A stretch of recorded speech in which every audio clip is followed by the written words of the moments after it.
الله وين ربي بوحداد وذا تغنيني إساقا ودود عن تشيقة لا وذاقيني إساقا وحودون يبا عيدي لواستيني بسم الله الرحمن الرحيم. الحمد لله الذي بنعمته تتم الصالحات، والصلاة والسلام على نبينا محمد وعلى آله وصحبه وسلم أجمعين. إلهي سبحانه وتعالى بمهدسن وحنو سعطا تحنيه أنوغه الليني مقعيد إلهي سبحانه وتعالى وأن مربا مقع كبحينيني شرحات كوبا انت إلهي سبحانه وتعالى نوفض ذيو. waxaan ka hadli doonaa magaca Ilaahay subhanahu wa ta'ala ee al-Aziz al-Mu'izz kulligood waa isku meel bay ku arorayaan oo ah in Ilaahay subhanahu wa ta'ala uu yahay ilaaha bixinaya guusha oo Ilaahay subhanahu wa ta'ala uu yahay guulhaye. marka Ilaahay subhanahu wa ta'ala asaguna mar walba waa aziz wuxuuna bixiyaa ciizada oo wuxuu bixiyaa guusha waxayna ka mid tahay arsaaqda oo Ilaahay subhanahu wa ta'ala uu khalqigiisa uu siiyo. sidaa darteed sharaftu waxa ka dhalanaya markuu Ilaahay ku guuleeyo ka bacdi, laakiin Ilaahay marka koowaad wuxuu ku siinayaa guushii aad ku heli lahayd waxa la leeyahay wixii daba socday ee ahayd awood ama sharaf ama magac. quraanka Ilaahay subhanahu wa ta'ala kelmadda al-Aziz aad iyo aad bay ugu soo aroortay ilaa 100 meelood ku dhow 93 meelood bay quraanka uga soo aroortay, mar ayadoo toosa marna ayadoo oo la xiriirsan magacyo kale oo Ilaahay subhanahu wa ta'ala uu leeyahay. ciizada Ilaahay subhanahu wa ta'ala waxay gashaa daatada Ilaahay bay gashaa, sifooyinka Ilaahay bay gashaa, boqortooyadiisa bay gashaa, asagana awoodda oo dhan oo ciizada lagu helana bixiya oo dadka uu doono oo khalqigiisa kamidana ugu deeqa. Ilaahay subhanahu wa ta'ala ciizadiisa iyo sharafka uu bixiyo iyo awoodda uu bixiyo iyo guusha uu bixiyo laguma gaaro inaad adigu raadiso haduusan asagu kuugu deeqin. wax allaale iyo wixii Ilaahay uu kuugu talagalay umaadna adduunyada ku gaaraysaa marka ay tahay inaad guul gaarto. Ilaahay quraankiisa wuxuu ku leeyahay walillahi al-izzatu walirasuulihi walilmu'miniin. sidaa darteed ciizada Ilaahay subhanahu wa ta'ala baa haya man kaana yuriidu al-izzata falillahi al-izzatu jamiica. hadaad rabto inaad guul gaarto guushaas Ilaahay subhanahu wa ta'ala xaggiisa ayay jirtaa. waxaa kaloo inta badan guul la siiyaa mar walba nabiyadii Ilaahay subhanahu wa ta'ala uu soo diray oo ugu horeeyay Nabi Muhammad alayhi salatu wassalaam lana siiyay kitaab quraan ah oo ku soo degay nazala alayka alkitaaba bilhaqqi musaddiqan lima bayna yaday oo asaga laftigiisana la siiyay awoodo oo sharafta iyo awoodda iyo guusha uu ku gaari karo. لقد جاءكم رسول من أنفسكم عزيز عليه ما عنتم حريص عليكم بالمؤمنين رؤوف رحيم. ونبي محمد عليه الصلاة والسلام إلهي بصدر إلهي نوحو صدر إنه أمدان قولنا أوكينو شرفنا أوكينو قيمها إليهن أوكرو قاضو وحكرو إلهي قوشا السياء عد الله عليه عد إلهي سبحانه وتعالى رميسة ولا ينصرن الله من ينصره إن الله لقوي عزيز كتب الله الأغلبن أنا ورسلي. marka Ilaahay subhanahu wa ta'ala guushaas iyo ciizadaas wuxuu ugu deeqaa cidii asaga rumaysay ee nabigiisa uu soo diray Muhammad alayhi salatu wassalaam iyo quraankii uu soo dhiibay aqbasha. sidaa darteed kelmadda aziz mararka qaar waxay timaadaa qofku inuu ku adkaado hadalka ama dooda uu ku adkaado wa'azani fi khitaab. waxay kaloo ku imaataa markii gurmud uu ku yimaado wixii aad haysatay wax lagu soo darana way ku timaadaa oo lagu xoojiyo oo xoog ku yeelatid fa'azazna bithalith. sidaa darteed aziizku ama awoodu ama sharafta ama guushu Ilaahay subhanahu wa ta'ala uu bixiyo wax ka xoog badin kara ama wax ka adkaan kara ma jiraan. ibn qayyim al-jawziyya wuxuu u qaybiyaa ciizada inay saddex nooc kala yihiin. mid wuxuu ku sheegay wuxuu bixiyay ciizatul quwwa, Ilaahay subhanahu wa ta'ala inuu ku siiyo guul xoog wadata oo awood leh waad ku leedahay inaad adiga awood mar walba u leedahay, guushina aad haysato, awoodina aad haysato, sharaftiina aad haysato, xoogna aad ku leedahay.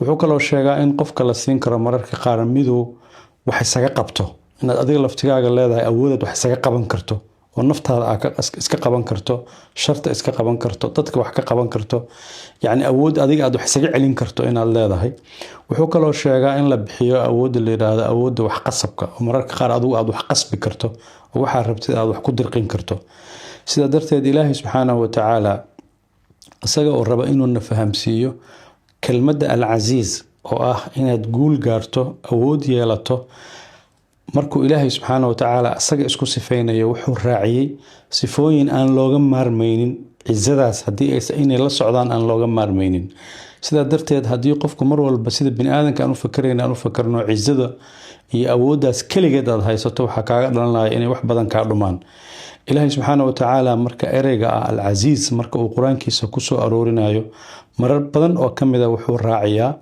wax muujinaya cizadaanu inay u baahan tahay wax kaba oo haga oo toosiya ilaahay subxaanahu wa tacaala wuxuu mararka qaar ku laray oo ku xiray xikmad innahu ana allahu al-aziizu al-xakiim yani ilaahay subxaanahu wa tacaala cizadiisaas waxaa la socota xikmad oo ilaahay subxaanahu wa tacaala uu wax kasta koonkan ugu sameeyay si xikmad ah mararka qaar waxaa la raaciyaa raxmad oo ilaahay subxaanahu wa tacaala cizadan uu hayo oo uu qaybinayo iyo miduu asagu leeyahayba inay la socoto naxariis inay la socoto wa inna rabbaka lahuwa al-aziizu ar-rahiim waxaa kaloo raacda in ilaahay subxaanahu wa tacaala cizadaas uu bixinayo asaguna uu ku sifaysan yahay inay la socoto cilmi iyo aqoon inay la socoto ويسن أود كلية أما عزة كلية أيسن أهين تنزيل الكتاب من الله العزيز العليم وإلهي سبحانه وتعالى وكود الجناية قرآن كان ود الجناية إن لوسو الجناية عزة إن لوسو الجناية علمي وحكى له مرة قار لسعته أود أن الله هاي أود واحد عفته أو عفسه أو دنبك دافته وخلاداتك عفسه رب السماوات والأرض وما بينهما العزيز الغفار waxaa kaloo mararka qaar ilaahay subxaanahu wa tacaala sifadan marka uu rabo waxyaabaha ay tahay inay la socdo oo ilaahay noo tirinayo wuxuu ku daraa inay raacayso alkariim oo ah gobonimo iyo ilaahay subxaanahu wa tacaala inuu u roonaanayo oo u naxariisanayo oo wax badan oo go-aankan uu gaarayo go-aan karam la socda inuu yahay duq innaka anta alcasiizu alkariim sifooyinka kaloo qur-aanka uu ku sheegay mar walba raacaysa waxaa ka mid ah sifada alxamiid ليخرج الناس من الظلمات إلى النور بإذن ربهم إلى صراط العزيز الحميد صفوين كان مركا إلهي سبحانه وتعالى وقرآن كيسا كشيغي كلمة العزيز إنه لا سعوته وحد كده هنيسا عزة مركا هشو إن أدوباهنتها إنت أنو حكمة إنت أنو صفاه ولا سعوده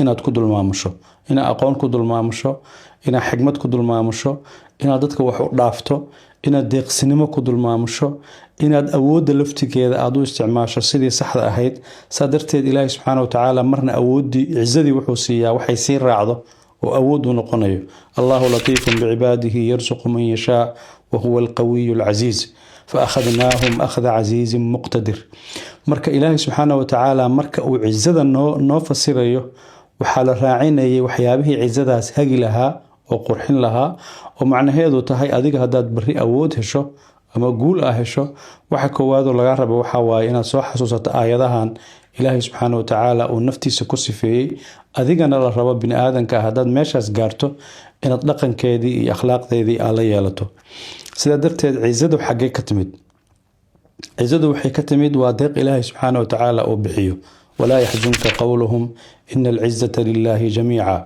أيبتغون عندهم العزة فإن العزة لله جميعا سبحان ربك رب العزة عما يصفون هذا مركز ربط إنا تقول هشو أو شرف هشو أو كرامة هشو وإن دوغاتا ماشي أي كاجرتو إنا هالكاستهاي وحيابها اللوهة لنا وحاكم ذا إنا إلهي سبحانه وتعالى هرتيسا هاد نقطة قف متواضع أو جلعا أو موجنية خاص إنا دسول جيس إلهي هرتيسا والنبي عليه الصلاة والسلام وشاقي هاد يقفكو إلهي درتيس وخاص يسوليقو إنو إلهينا كو أمال مرنايا إنو كرو قادو سادرتيد وحي علماء يراهدان وح لدول ديغي إنا نقطة قف جلعا أو خاص يسوليقي أو إلهي سبحانه وتعالى وكوغو جوابيو إنو أديغا كركو سو قادو وحا كجيرا وحا ليراهدو إنا أديغا نقطة قف alla agtiisa iska dhiga qof hooseynaya laakiin ilaahay subxaanahu wa tacaala uu ku siinayo inaad guulaysato culimada muslimiinta nin ka mid ah oo la yiraahdo ibn Ataa Allah Secondary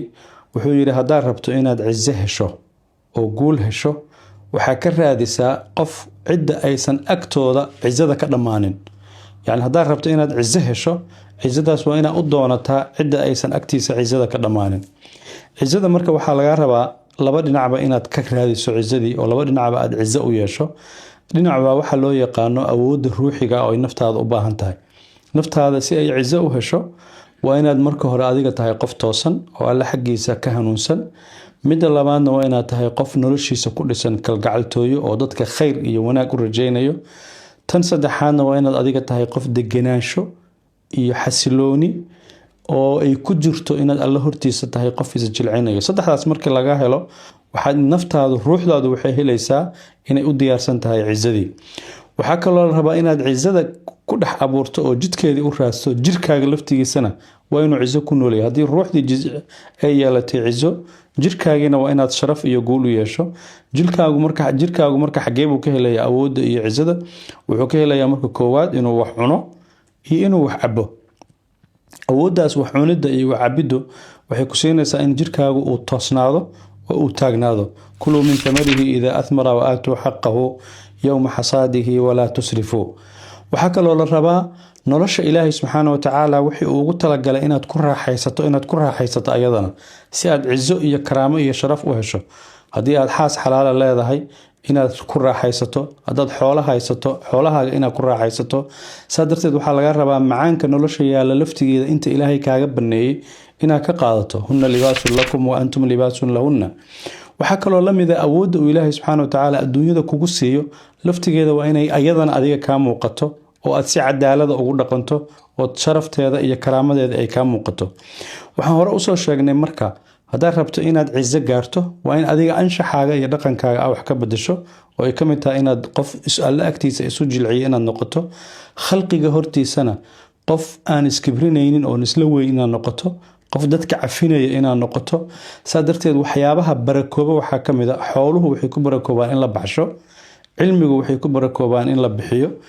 adiga shakhsiyadaadana waxaad ku barakoobaysaa inaad noqotid qof mutawaadica oo jilcan oo naftiisa dadka ay tusaya inay u turayaan. sidaa darteed haddii mar walba aad ka fogaato isla weyninka iyo kibirka dadku waxay ku arkayaan qof mudan inay sharfaan, qof mudan inay guusha la qaybsadaan, qof mudan inay ku daydaan. haddaa aragta marka qofka adoonka ah oo ilaahay subxaana wa tacaala abuuray waxyaabaha waajibka ku ah waxaa ka mid a inuu kibir ka fogaado. haddaad aragto qof isla weyn waa qof aan sharaf iyo cizo iyo karaamo aan lahayn. sidaa darteed waxaa laga rabaa qalbigaaga inaad ka tirtirtid inay kula weynaadaan makhluuqaadka. yacni makhluuqaadka inaad yasto lagama wado laakiin waxaa la rabaa inuu ilaahay kula weynaado aysan makhluuqaadku kula weynaanin. waxaa kaloo laga rabaa carabkaagana ilaahay subxaana wa tacaala inuu ku weynaado wixii ilaahay kasoo harayna aysan carabkaaga ku weynaanin. waxaa kaloo laga rabaa adiga maskaxiyan inaad u fakarto qof maskaxdiisu xor tahay aanan ahayn adeegyo dadka danahooda uga shaqeynaya si khaldan ama ducfi nafsiga intuu isgeliyo ama jilac nafsiga isgeliyo qof liita uu noqonayo. waxay wariyaan xikmad aad iyo aad u qiimo badan. waxay yiraahdeen qofka haddii aad adiga u noqotid qof qalbigiisa uu raacay qof taajir ah, qalbigaaga markuu qofkii taajirka ahaa kaa raaco waxaa kaloo kaa raacaya bay dhaheen carabkaaga, waxaa kaloo kaa raacaya gacantaadii. asagii baad u adeegaysaa, asagii baad ku ammaanaysaa, asagii baadna qalbiga ka jeclaanaysaa. marka culimmadu waxay yiraahdeen qofka bini aadamka wuxuu ka kooban yahay carab iyo gacan iyo qalbi. haddii marka ninkii hantida lahaa ama taajirkii aad afkiina ka ammaanto qalbigiina ka jeclaato 3 meelood 2 meeloo ka mid ah waa kaa tagtay. marka waxaa lagaa doonaya waxaa waaye karaamada iyo cizada iyo sharafta inaadan adduunyada aadan iska raacinin adiga oo qalbiga ku haya haddii ilaahay subxaanahu wa tacaala uu cizo ku siinayo cid kaa celin karta oo dhexda u joogsan karta ma jirto. haddii cizadaas uu alla kaa qaadayana cid ku siin karta ma jirto. waxay taariikhda islaamka ku wariyeen haaruun rashiid baa nin ku carooday. markuu ninkii ku caroodaybuu wuxuu yidhi ninkan hala kaxeeyo guri hala geeyo, gurigaasna albaabkiisa dhoobo inta laga dhigo ha lagu soo owdo ha lagu xiro. wax yar kabacdi ninkii waxaa la arkay intuu gurigii kasoo baxay meeshii dhoobada albaabka looga xiray banaankii beerta taagan oo gurigii banaankiisa ku jira. markaasaa waxaa lagu yidhi qolkii aad ku jirtay halkan yaa ku keenay, beertan yaa ku keenay? wuxuu yidhi ilaahaygii qolkii la igu xiray iga soo bixiyay baa beertan i keenay. هارون الرشيد وحو قرتي نين كانوا إلهي كحرا وأهل العبادة إنو يهي وحو سميين أي خلد أهيد وحو يرنين كان انتاد رتسارتان والمقالة كو رجسان وحددكو أن أشيكتان قف إلهي عزيي وشرف يلي هارون الرشيد وحو الدمعين ودليو ونأوذي واي والله تعالى أعلم والسلام عليكم ورحمة الله وبركاته وحداد وذا تغنيني إساقا ودودا انتشيغا للا وذاقيني إساقا وحودون يبا عيدي لواستيني وحبا كما غرسونو قلبيقو وهن هدو يشو وحي وليبا وواضح إيو واسع ماليناهي الوكيل مقا عيسو ووارسان دمانا